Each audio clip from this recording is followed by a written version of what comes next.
जय गुरु गोरखनाथ। माई, ए माई, भिक्षा दे दे माँ। दरवाजे पे तेरे जोगी आया है माँ, भिक्षा दे दे मैया। अरे गोड़ लगत तनी बाबा। बाबा हम भिक्षा तो देबे कर, लेकिन ये बतावा कि इतना कम उम्र में जोगी काहे हो गइल? अरे बच्चा, ये तो विधि का विधान है बच्चा। सुनो, सुनावा। फेरिया लगावे चलल गौआ नगरिया, रे गौआ नगरिया हो। कहाँ बाटे घरवा दुआरन होरा।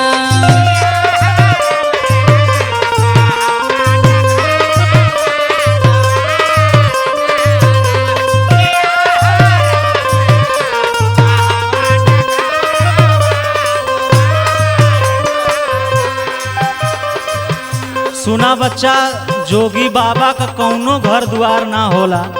बाबा कौनो कारण तो रहल होई ना, जैसे जोगी बन गइला। सुना बचवा, हम बतावत हिला आपके कौन कारण से हम जोगी बनली बचवा। बतावा बाबा। नाही बाटे जोगिया के घरा वा दुआरा रे घरा वा दुआरा हो। नाही हवे हमार कवनो गावन होरा।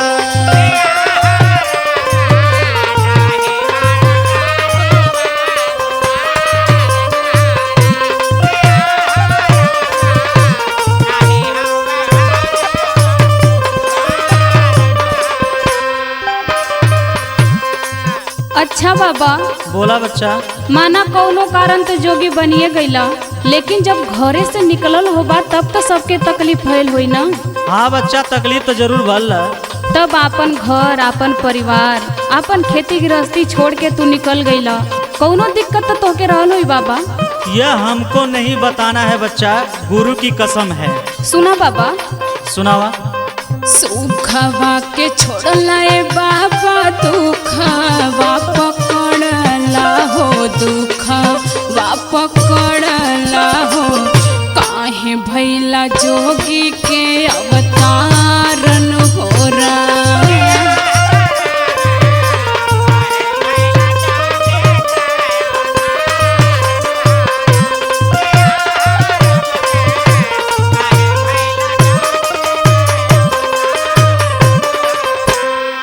सुना बच्चा, हमारे कर्म में जोग लिखल है।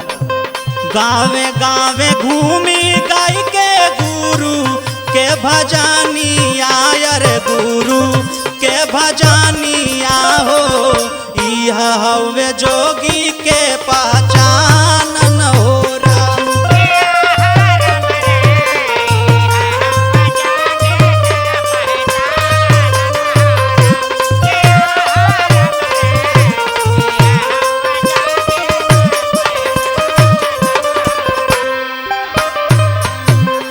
अच्छा बाबा, जब घरे से चलल होबा तो कोई रोकलस ना? बहुत सब लोग रोकलस बच्चा, माई भी रोकनी, बहन भी रोकनी, पिताजी भी रोकना, सब लोग रहा, लेकिन हमारे कर्म में जोग ही लिखल रहा। सुना बाबा। बोला बच्चा। काहे खातिर छोड़ला ए बाबा परिवारवा हो, परिवारवा हो। काहे खातिर दुनिया रमावेला हो राम।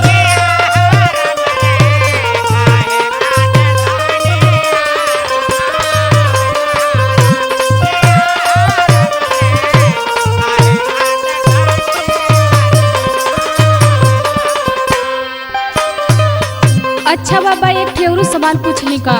बोला बच्चा। बुरा तो ना मानब जाइए। नहीं। अच्छा, घरे में कोई कुछ कहना न देल, चाहे माई जी चाहे बाबूजी? देखा, हमार माई बाबू तो बहुत संत और सीधा आदमी, वो लोग तो कुछ ना कहना, लेकिन जे कहला सुना ओकरे बारे में। सुनाओ बाबा। बाबू नाही मारल ये बेटी न माई, गहरियावानी हो माई, गहरियावानी हो। तिरिया के कारणवा जोगवा रमाइला होरा।